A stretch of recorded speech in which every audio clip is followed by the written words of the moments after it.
Hey everyone, it's Gamefruitpulp, and welcome back to another Minecraft Real World Showcase video. Today, we'll be looking at a historic building constructed in the Roman Empire, and this video is a bit unique because I actually have had the privilege of visiting this building in person. I'm so excited to showcase this building, once again, built by one of our newly found Planet Minecraft creators, Nikiforos. If you are new to the channel and enjoy this video, hit that subscribe button. Some of you have already recognized what I will be showcasing today, as it is one of the most well-known buildings in the Roman Empire, other than the Roman Colosseum. And that, of course, is the Roman Pantheon. This building is by far the oldest building that I have showcased on my channel, being completed in 113 to 125 AD, almost 2,000 years ago. Much like the last build we showcased by Nikiforos, their take on the Pantheon has inspiration from the many different eras that this building has lived through, and looks different than the building's current form as it sits today. We're going to look at the building itself and Nikiforos' thoughts on it, then go into some history of the building afterwards. Much like the previous build that we showcased on the channel a couple of weeks ago from Nikiforos, their take on the Pantheon is on a much bigger scale than what we are used to seeing on my channel.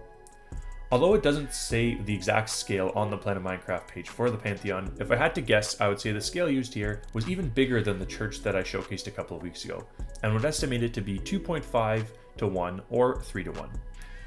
By building on this larger scale, we were able to see significantly more detail was captured in the build than what otherwise would have been missed due to the limitations with Minecraft blocks. As I mentioned a bit earlier, Nikiforos used different eras of the Pantheon to decorate different parts of the building in an effort to capture the most beauty possible, and also explains the artistic liberties taken by the builder in an effort to make the building as nice as possible. This is how Nikiforos explained their take on the Roman Pantheon. We all know and love the Pantheon, the big old round building in Rome. I was reading about the bronze trusses that once held up the roof of the portico, but were unceremoniously melted into cannons by Pope Urban VIII in the 17th century.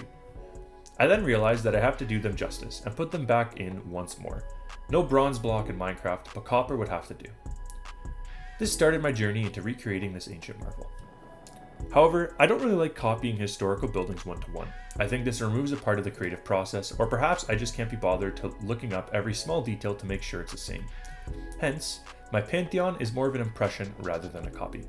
This is most visible in the very portico, which has been given taller, larger columns, as was in fact originally envisioned, but was too complicated to do, and the resulting slope change of the pediment roof. It is now more resembling the Parthenon in terms of overall appearance, apart from the use of the Corinthian order. The interior is a mixture of original ancient Roman look with some Renaissance modifications. Hence, I painted the dome slightly, but not too much because originally it would have been painted. Yet, I did not want to break the somewhat austere look it has today. The fake windows are from the Renaissance too. They look better to my eyes. With these thoughts from Nikiforos in mind, we're able to look at this building in a different light and appreciate it for its overall beauty, rather than a straight accuracy. Building something like the Pantheon in the modern form would not be nearly as detailed and significantly less colorful, as the colors of the building have faded over the almost 2,000-year history of the building. We should instead be looking at the building as an homage to a historic era of building that has not been replicated in modern-day architecture. Flying into this building is overwhelming for the player due to its sheer size, a side effect of the larger scale used here. Flying into the building, much like most historic domes in Europe, your attention is immediately drawn to the decorated ceiling of the building, and in this case, the circular hole at the center. I find the color scheme used by Nikiforos on the dome interesting, because I was not able to find any photos or paintings of the dome in this shape, only in the fully concrete color.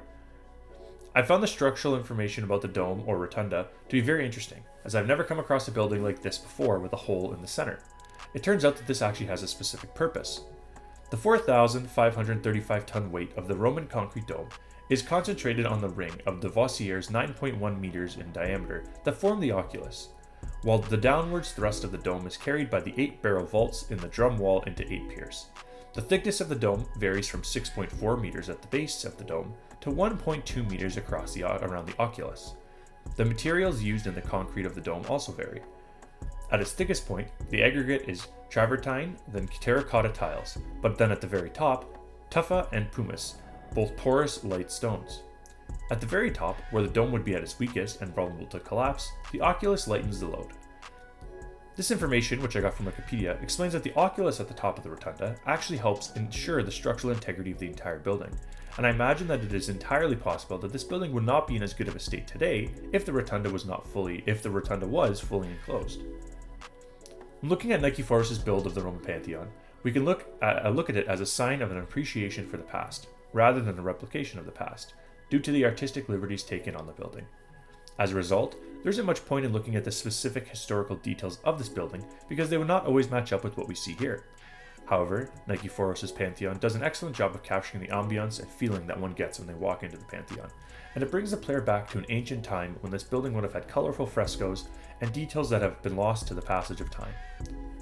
As someone who has been fortunate enough to visit the Pantheon in the real world, I can definitely say that the feeling of awe that you get when entering the Pantheon and seeing the vast rotunda is also captured in this build, although in a different way because of the colors and blocks used to bring the building back in time. I enjoyed looking at this building, which is a great mixture of historical inspiration and decoration, combined with Nicephorus's great skill at using historical information to try and bring a building back in time. That is going to be everything for this video. If you enjoyed, be sure to check out the description for a link to this build and Nicephorus's Planet Minecraft page where you can find their amazing other builds. If you enjoyed this video and want to check out more like it, be sure to check my channel page for a playlist of all my real-world showcase videos. If you're new to the channel and you enjoyed, be sure to hit that subscribe button so you can catch future content on the channel, and if you're a returning viewer, be sure to leave a like and share the channel with your friends. I've really enjoyed showcasing these two historic buildings from Nicephorus over the last couple weeks, and I hope that you guys have enjoyed looking at them as much as I did. Thank you so much for taking the time to watch this video. I hope that you enjoyed it. This has been a Minecraft real-world showcase video. My name is Gamefruitpulp, and I'll catch you guys all next time. Have a good one.